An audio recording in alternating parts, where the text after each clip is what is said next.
말씀은 마가복음 12장 1절부터 12절까지 말씀입니다.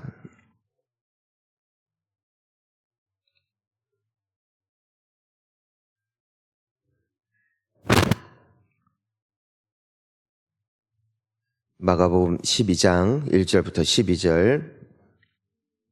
우리 이제 고난주간 특별 새벽 기도회인데 우리 이 큐티 본문을 따라가면서 우리 예수님의 그 말씀에 우리가 귀 기울이는 한 주가 될 수 있기를 소망합니다. 함께 말씀 봉독합니다.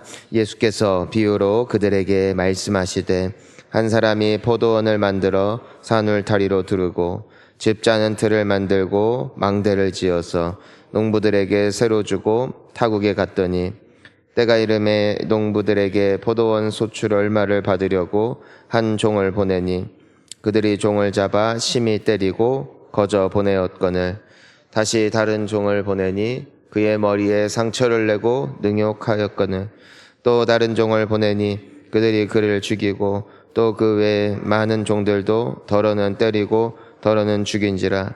이제 한 사람이 남았으니 곧 그가 사랑하는 아들이라.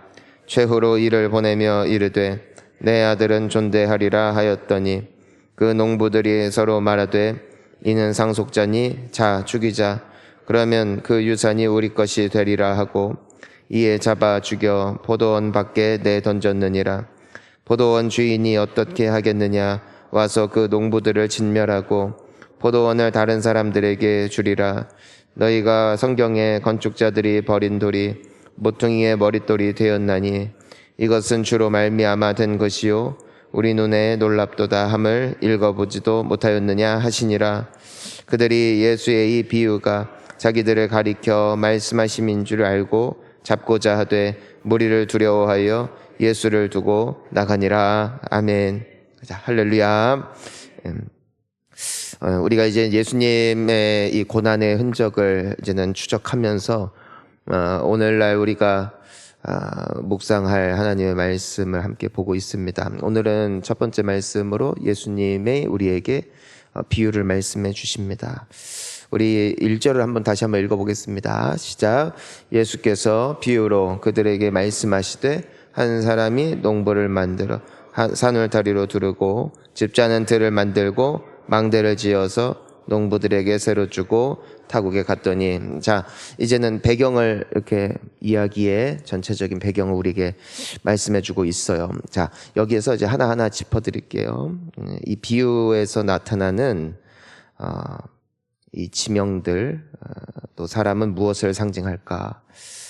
자, 보니까 한 사람이 뭘 만들었어요? 포도원을 만들었어요. 여기서 말하는 한 사람은 하나님 말하면 하나님. 따라가요 하나님. 한 사람이 포도원을 만들었어요. 포도원은 이스라엘 나라를 말합니다. 그리고 산 울타리가 이 도시를 감싸고 있는 예루살렘을 감싸고 있는 성벽을 말하고요. 집 짜는 틀이라고 있는데 이것은 하나님 앞에 예배드리는 제단을 말하고, 망대는 이제 저 멀리 이제 적이 오나 안 오나 문제가 있나 없나 보는 그런 높은 건물인데 그것이 하나님을 예배하는 성전을 상징을 합니다. 그러니까 이것을 이제 정리해 보면은 하나님께서 이 이스라엘 사람들, 하나님의 백성들을 위하여 하나님을 예배할 수 있는, 또 그들이 살아갈 수 있는 터전을 만들어서, 자, 보니까 농부들이 등장하는데 이 농부들이 백성들을 말하는 것입니다. 그래서 이 농부들에게 뭘 주고 갔대요? 새로 주고 타국에 갔다. 그러니까 그들에게 준 것이 아니라 새로 주고. 무슨 뜻이에요? 성전의 주인, 그리고 이들의 삶의 주인, 이들이 살아가는 데 있어서 먹고 사는 데 있어 필요한 모든 것들이 공급되어지는 땅, 그리고 모든 환경은 누구의 것이다? 주인의 것이다. 그분이 바로 하나님이시다. 여기서 우리가 함께 먼저 주목해야 될 것이 있어요. 예수님께서 이 비유를 듣고 있는 모든 사람들이 기억하기를 원했던 것이 있어요. 그게 뭐냐면 우리가 가지고 있는 소유권은 하나님이라는 겁니다. 하나님께 소유권이 있다. 따라하겠습니다. 주인은 하나님이시다. 우리의 교회 하나님의 것. 우리가 살아가는 이 모든 순간순간 우리의 생명, 우리의 호흡, 여러분 우리의 물질 하나님 거예요. 하나님으로부터 말미암고 하나님께 돌아가는 거예요. 우리가 입고 있는 옷, 이 옷을 만드는 그 모든 재료들, 물질들 어디서부터 온 것이냐? 하나님이 지으신 이 창조 세계에서부터 사람이 발견하여 그것을 만들어서 활용할 뿐이지 그 모든 것은 하나님께 속해 있다. 이 말을 하는 것이에요. 그래서 성경은 우리에게 늘 말씀하는 게 너희는 주인이 아니다. 너희는 청직이다. 우리가 어제 저녁에도 목자 헌신 예배 때도 우리가 다시 한번 상기하며 기억했던 게 뭐냐면 우리에게 은사를 주신 분도 하나님이시고 우리의 부르심도 누구로부터 말미암고 하나님으로부터 말미암고 성경을 보니까 우리의 믿음도 하나님의 선물이고 우리의 배우자도 하나님께서 맺어주신 짝이고 자녀들에 대해서 하나님께서 주신 우리의 자산이라고 말씀하시고 선물이라고 말씀하시고 모든 것이 하나님께 속해 있고 우리는 청직이다. 이것을 우리에게 말씀하고 있는 것이죠. 자, 주인이 새로 주고 타국에 갔어요. 농부들에게 잠깐 맡겨놓은 것이에요. 자, 그런데 2절을 이제 보면은 어떤 말씀이 있어요. 읽습니다. 때가 이름에 농부들에게 포도원 소출 얼마를 받으려고 한 종을 보내니. 자, 때가 이렇어요. 이젠 당연히 주인의 땅에서 이 농부들이 일하면서 먹고 또 그걸로 생활을 하니까 이 주인은 마땅히 거기서 나오는 소득을 어느 정도 그 재산권이 이 주인에게 있는 것이죠. 그러니까 그거 받으러 갔단 말이에요. 성경을 보면은 하나님께서 정확하게 우리에게 말씀하시죠. 소득의 10분의 1은 나의 것이다. 여러분 이 개념을 이 비유에서 발견해야 돼요. 나의 것을 주님께 드리는 게 아니에요. 주님이 맡겨주신 삶, 주님이 맡겨주신 기회, 주님께서 잠시 우리에게 주신 모든 건강, 그걸 통해서 우리가 먹고 마시고 살 수 있게끔 주인은 오늘도 우리에게 은혜를 베풀어 주십니다. 하지만 그 소유권을 누구에게 있다? 하나님 것이다. 그러니까 하나님은 말씀하세요. 11조는 나의 것이다. 구약 선지자들을 통해서 하나님께서 말씀하셨던 것이 무엇입니까? 너희들은 나에게 말하지 왜 하나님 우리를 버리셨습니까? 왜 우리의 기도를 들어주지 않습니까? 그때 하나님께서 말씀하시잖아요. 너희들이 내 것을 도둑질하는데. 그것이 무엇이라고 말씀하세요? 소득의 10분의 1을 말씀하시죠. 하나님은 하나님의 것을 우리에게 요구하세요. 사랑하는 성도님 여러분, 청지기 의식이 회복되기를 축복합니다. 마땅히 주님의 것인데 그래서 이 주인이 종을 보내죠.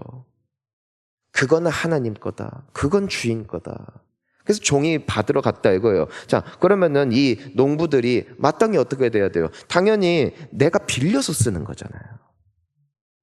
그러니까 주인에게 할당된 지분은 주인에게 드리는 것이 마땅함에도 불구하고 종들의 반응은 어떻게 했어요? 우리 3절부터 한번 보니까 종을 잡아 어떻게 했대요? 심히 때리고 거저 보냈고 또 4절도 보니까 또 다른 종도 보냈는데 그의 머리에 뭐 했대요? 상처를 내고 능욕하고 또 5절 보니까 또 다른 종을 보내니 그들이 그를 죽이고 또 그 외에 많은 종들도 더러는 때리고 더러는 죽였다.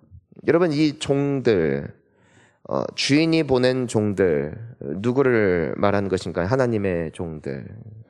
말씀을 전했던 선지자들, 또 예언자들, 오늘날도 하나님의 말씀을 이게 전하는 그 목회자들 말하는 것이죠. 그런데 사람들이 어떻게 했대요? 그냥 때리고 능욕하고 죽이고, 그러니까 쉽게 말해서 그들의 말을 듣지 않았다. 오히려 그들을 향하여 화를 내고 분노하고, 우리 건데, 우리가 고생한 건데, 우리가 애를 썼는데 왜 달라고 하는 것이냐 라면서 오히려 적반하장으로 나왔다는 것이에요. 이것이 누구를 향한 메시지다. 이게 주님이 우리에게 주시는 메시지라는 것이죠. 오늘날 이 세상의 상태가 이와 같다는 것이죠. 그래서 우리가 끊임없이 묵상하고 또 바라봐야 되는 것이 무엇입니까? 너희들은 먹든지 마시든지 무엇을 하든지 무엇을 위해, 하나님의 영광을 위해서 하라고 했어요.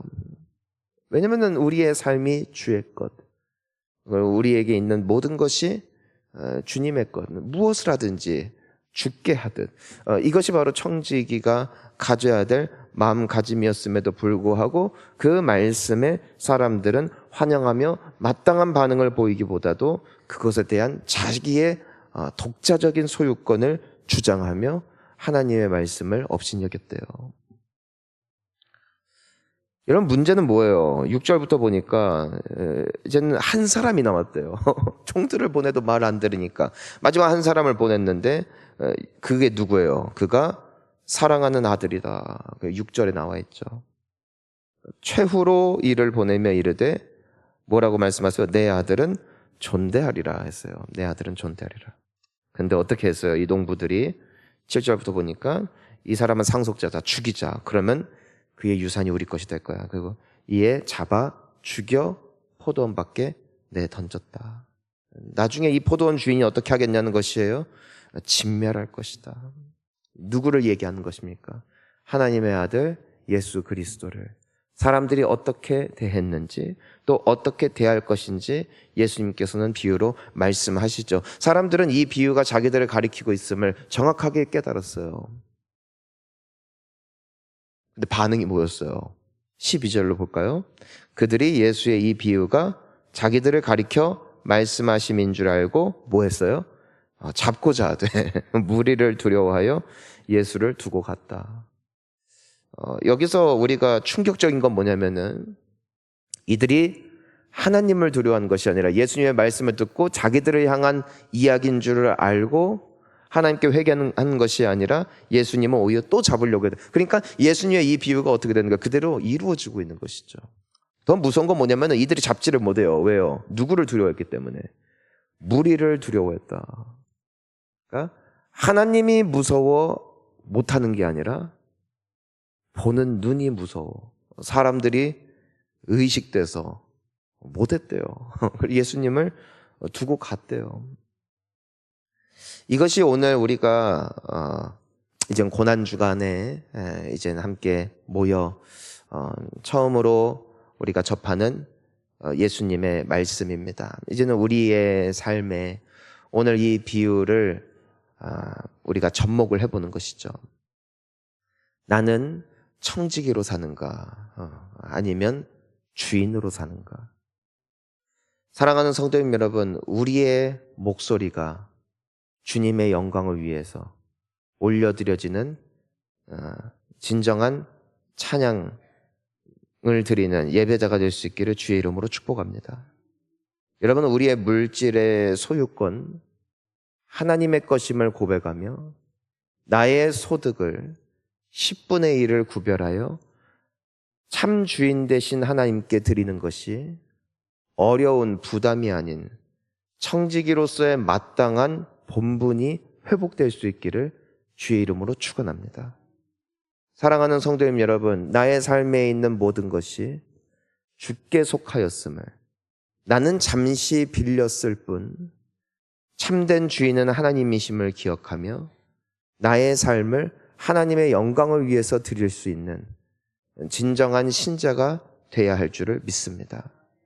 세상은 지금도 예수님을 반역하고 하나님의 그 주인 되심을 부정하고 이와 같은 모습이 종종 우리 안에 일어난다라는 것이죠.